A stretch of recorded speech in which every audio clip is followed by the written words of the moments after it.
Tenemos a nuestro primer entrevistado. Hablamos del doctor Rodolfo Saldain, abogado especialista en Derecho Laboral, también en Derecho de la Seguridad Social, expresidente del BPS y, bueno, coordinador conocido de la reforma previsional. Así que muchas gracias, buen día por estar buen día, junto a muchas nosotros. Gracias por la invitación. Bienvenido. Realmente.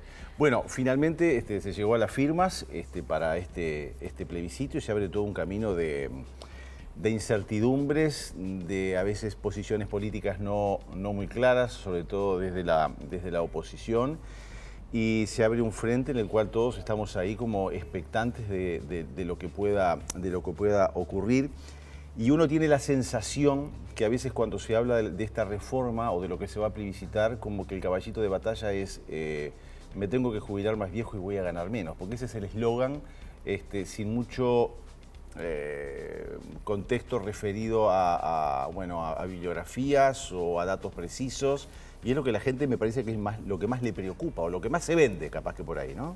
Sí, realmente es una decisión bien importante la que vamos a tomar en octubre. Hay quienes incluso piensan que es más importante esta decisión que quién va a ser el próximo presidente. Así lo decía el economista Ignacio Mullo no hace muchos días. Es una decisión muy importante y si bien los dos principales candidatos, Álvaro Delgado claramente, también Yamandu Orsi, se han expresado en contra de esta iniciativa, hablaba hace unos días con un referente de estudios de opinión pública y me comentaba que todavía la gente no tiene claros los posicionamientos.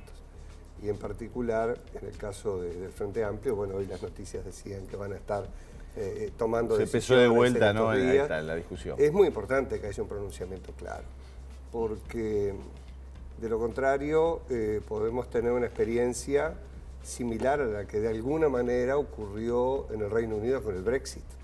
No había ningún partido político que apoyara el Brexit. Es decir, cuando David Cameron, entonces primer ministro británico, hace el llamado a referéndum, fue con la certeza de que bueno, nadie lo apoya, de los principales, es decir, había así algún marginal, que Johnson, que finalmente después fue primer ministro, es decir, y bueno, y hay un desacople muy grande entre lo que fue la voluntad de la población y lo que fue lo que era la posición de los partidos, y que hoy, 4 años después de estar concretado el Brexit, bueno, hay 7 de cada 10 que dicen, uy, qué error cometimos. Es decir, es muy importante que haya definiciones políticas claras. Por supuesto, cada partido político sabrá qué es lo que hace, ¿verdad? Pero algunos están de acuerdo que haya cambios, pero no de acuerdo al plebiscito. Por ejemplo, Mujica no está de acuerdo con este plebiscito en particular. Correcto, en Mujica hace unos días también fue muy clara Topolansky. Bueno, de los economistas de lo que fue el equipo Astori, es unánime el rechazo a esta iniciativa de reforma constitucional. Por supuesto que toda la ley que se promulgó el mayo del 2023, es una ley mejorable, como todas las leyes, ¿verdad? Son obras colectivas donde todos seguramente van a poder y podemos sugerir una serie de cambios. Pero incorporar en la Constitución de la República un régimen jubilatorio detallado, porque eso es lo que se propone, es realmente pésimo. Se queda muy anclada la situación. Absolutamente, ¿no? Anclada. Absolutamente que después no se puede modificar, o se puede modificar en base a interpretaciones que se puedan hacer después. Se puede modificar con otro cambio constitucional. Es decir, la Constitución no es un chicle que soporte cualquier interpretación. Lo que dice la Constitución hay que cumplirlo. Es decir, si no se cumple lo que dice la Constitución, bueno, allí entramos en un camino muy complicado para el Estado de Derecho. Es decir, lo que dice la Constitución hay que cumplirlo. Por eso hay que pensar muy bien qué es lo que se va a poner y en este caso claramente no se pensó. ¿Como la jubilación mínima, por ejemplo? Por ejemplo, la jubilación mínima, que el texto de la papeleta a plebiscitar no deja lugar a duda que es por cada beneficio. Si de ahí no cabe una ley interpretativa que diga que es por persona. Es decir, es lógico que sea por persona, como se aplica hoy.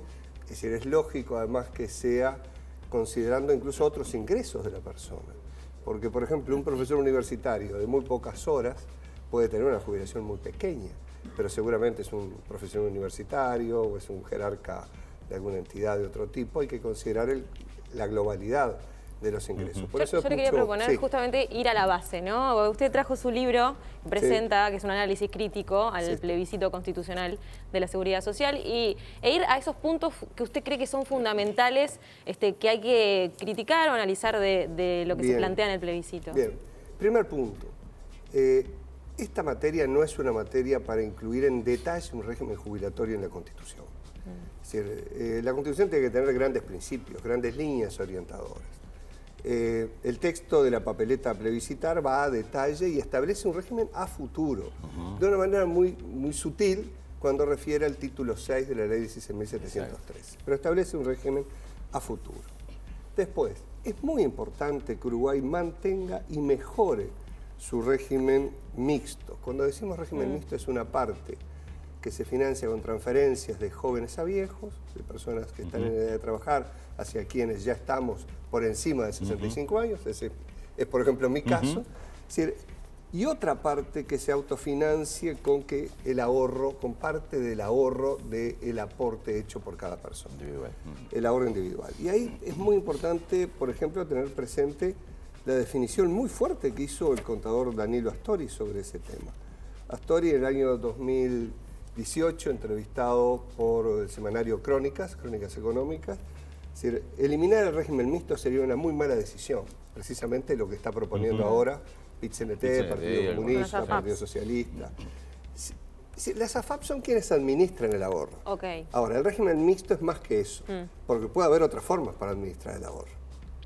Es decir, como ocurre en otros países. Como ocurre en otros países. Se ha hecho mucho hincapié en eso justamente, de que las AFAP, bueno, la forma que tiene acá en este país hoy de administrar esos ahorros individuales en otros países no funcionaron. Pero sí, capaz que el ahorro individual de otra manera. ¿Y cómo es eso? Por ejemplo, en países como Suecia, países como Dinamarca, hay esquemas incluso en Suecia es obligatorio el ahorro igual que acá. Parte del aporte que hace cada trabajador sueco, una parte va a financiar el régimen mediante quienes están ya jubilados y otra parte va a una cuenta personal. Eso es central. ¿Por qué? Porque cada vez van a ser menos las personas que están en edad de trabajar. Entonces es muy importante... Pero le quita peso a las generaciones más jóvenes que tienen que estar aportando para mantener al viejo como uno más adelante. Es decir, que una parte esté financiada con... que parte de ese ahorro, de ese aporte que hacen las personas vaya a una cuenta personal de ahorro es central. Es central para que el peso sobre las nuevas generaciones sea más chico. Cuando éramos campeones del mundo en el 50 había 6 personas en edad de trabajar por cada persona de más de 65 años. Hoy hay 3, de las cuales trabajan 2. Es decir, y vamos camino a que sean 1,5. Es decir, es enorme el peso que tendría que soportar la población en edad de trabajar, cada vez más chica, para financiar población mayor cada vez más grande. Bien. Y eso es concretamente la base central por la cual el exministro Astori defendía el régimen mixto. Que rige por algo durante los 15 años de gobierno del Frente Amplio, se le hicieron cambios, ajustes y demás, pero el régimen mixto se mantuvo. Y somos partidarios de eso, ¿verdad? Ahí hay un tema central de el diseño, de la estructura que tiene el sistema, que el vigente hoy tiene el aval y el apoyo de la OIT, cosa que es muy importante. Después, en el mundo, los esquemas de ahorro individual se expanden. Es decir, mencionamos el caso de Suecia, otro caso más reciente, Países Bajos. A partir de enero del 2023 se estableció que su sistema tuviera una parte de reparto tipo el BPS nuestro y lo que es la parte complementaria fuera de ahorro individual. Es decir, lo que sí, digamos, ¿en qué países esto se retrajo? Que es a lo que se ha referido la discusión pública acá en el Uruguay. Se retrajo en los países de Europa del Este, que habían ido en un esquema muy diferente del uruguayo. El centro era el esquema privado, que no es acá. Acá el centro sigue siendo el BPS, el sistema estatal.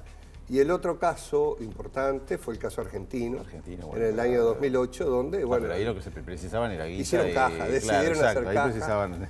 Y realmente, si uno revisa este texto que tenemos por delante, es muy similar a la reforma del 2008 argentina. Claro, acá no es una vocación de hacer caja, pero sí hay un planteamiento ideológico muy fuerte de fondo. ¿Qué pasa con el tema de los aportes a BPS? Porque siempre ha sido cuestionado lo que aporta un trabajador a lo que aporta un patrono, ¿no? Que de alguna manera eso también genera un peso extra para el trabajador.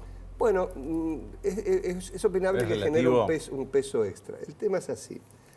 El aporte del trabajador jubilatorio es del 15%, el del empleador es de un 7,5%. Por eso.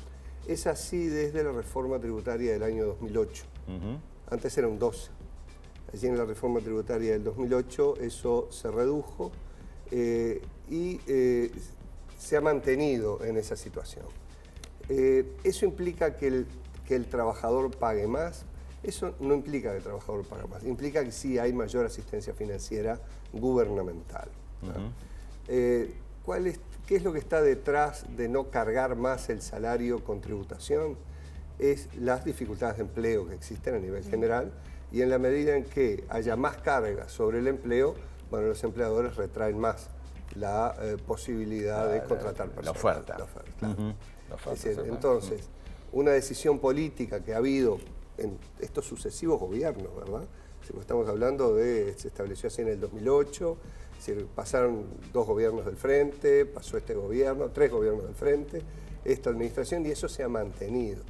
Y lo que está en el fondo es la inconveniencia de cargar con más aportes a quienes generan trabajo.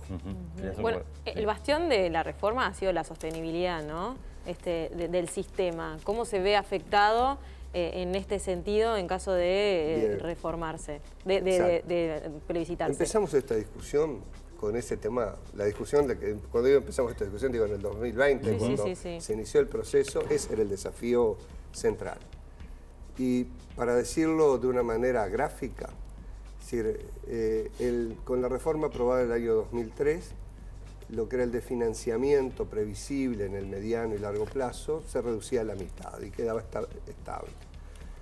De prosperar esta iniciativa, la estimación que hace el Banco de Previsión Social y SINBE es que se duplica el de financiamiento en relación al escenario anterior a la reforma. Es decir, ¿por qué?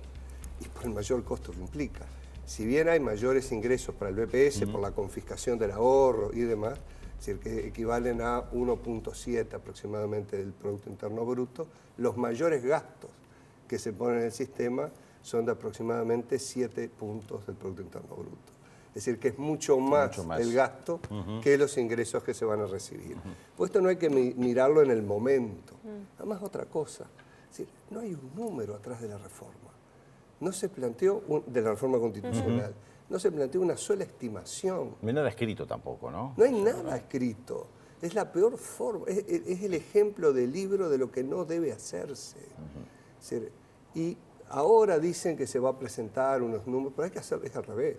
Los estudios se hacen antes, esto es viable, no es viable, qué impacto tiene. Es decir, esta fue una reforma inspirada por una concepción ideológica. Números con fundamentación también, ¿no? Porque uno puede presentar números, pero tiene que de alguna manera, supongo yo, que fundamentarlos. Uno de los temas a veces que se ha generado también discusiones cuando los ahorros individuales y la administración por parte de la AFAP, ¿en qué invierten las AFAP? Digo, para dar la rentabilidad de quienes somos ahorristas, ¿no? De manera individual.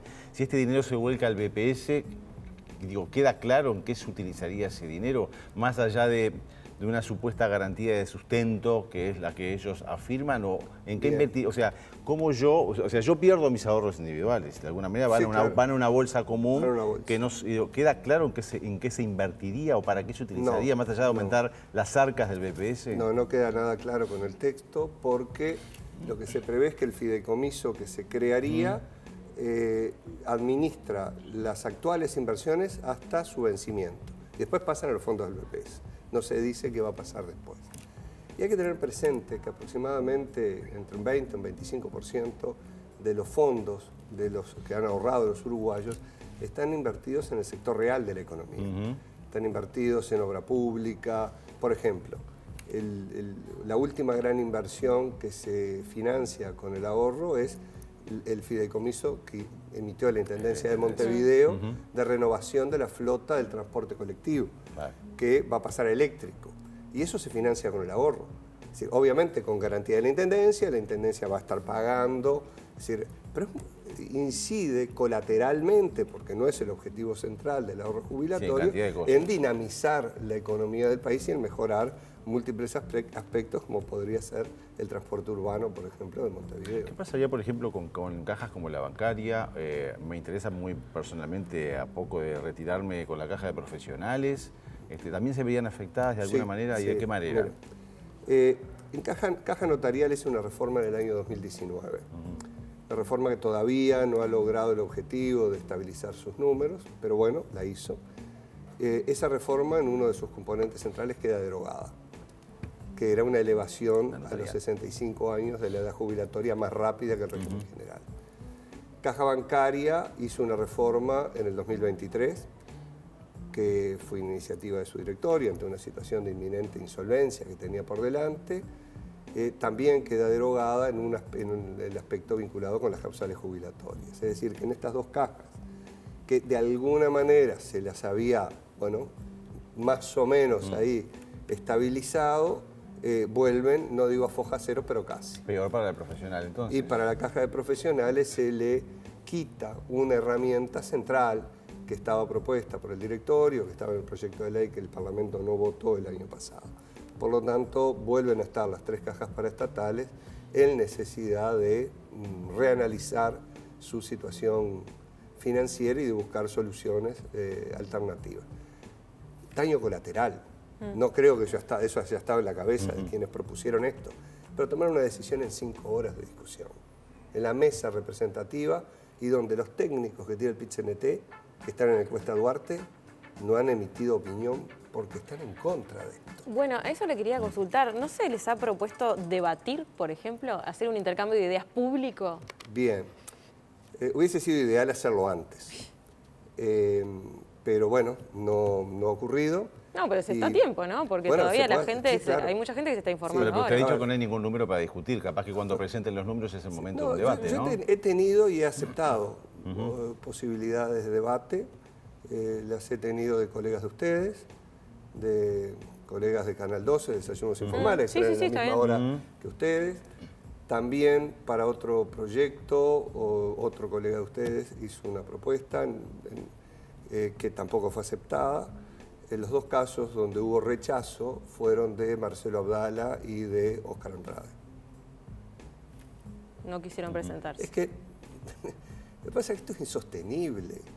Si uno se para arriba de una tribuna y habla fuerte, parece que tiene razón, pero en el fondo esto es un tema, digamos, muy técnico y donde la evidencia va en el sentido exactamente opuesto a lo que están planteando. Usted es especialista en derecho laboral. ¿Está convencido que se van a venir una sucesión de juicios, entonces, de reclamos y esto se aprueba? A ver, muchos.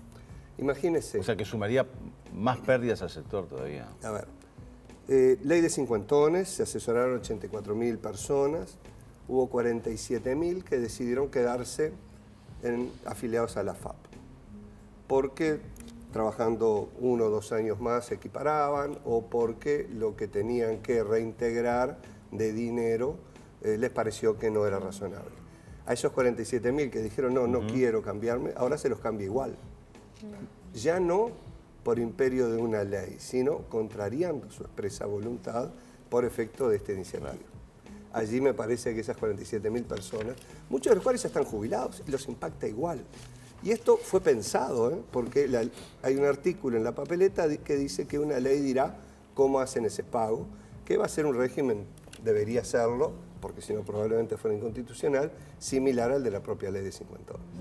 ¿Qué ocurre, por ejemplo, para ir terminando ya, se altera algún tipo, como daño colateral, se alteraría alguna prestación, por ejemplo, del Banco de Seguros del Estado? Sí. Digo, por el Está Banco de Seguros estudiado, del Estado, me parece. ¿Sí? El Banco de Seguros del Estado administra una rama de la seguridad social, que es la rama de accidentes de trabajo y enfermedades profesionales. Esa rama, por ley, la ley 16.074, y que hay una sobrecarga, le otorga al banco la posibilidad de tener cargar un beneficio neto por encima del costo de hasta un 10%. Eso es lucro. Bueno, eso caería también, porque la prohibición de que haya digamos, cualquier tipo de beneficio con el tema seguridad social, comprende todas las ramas de la seguridad social, esa también. Daños colaterales, me parece. Mostremos el libro porque digo, capaz que hay gente que obviamente que se quiere informar. Digo, Sí. Al momento es lo único que hay escrito respecto a este Sí. plebiscito, ¿no? Hay Este otro libro material. Plebiscito constitucional de la seguridad social, análisis crítico, perfecto, de Martínez y Saldain. Está en todas las librerías, Bien. editado por Fundación de Cultura Universitaria. Es un texto que mantiene las características de los trabajos de Fundación de Cultura, pero que tiene una treintena de recuadros que tratan de llevar un lenguaje más cotidiano. Bueno, de esencia. no solamente para quedarnos con lo que Sí. oímos, sino capaz que ir a cifras, a datos, a números y después tomar la decisión Y sería correcta. bueno un debate, ¿eh? Así Sí. que podemos, acá en este Todo el canal... mundo propone. Si, todo el se mundo pro- propone. si aceptara Abdala venir a debatir con usted, nos Ahí está. encantaría recibirlo. Seguimos estudiando y podemos hacer un Con debate. mucho gusto Ahí está. estaría dispuesto a debatir con Abdala o con Andrade. Claro, o con de eso se alguno de trata, los que la promotores gente o con escuche y se alguno de los informe. técnicos del que O algún pueda ser. técnico, ahí está, cuando estén los números, como usted Exacto. decía. Siempre es bienvenido. Muchas gracias. Gracias. Un gusto.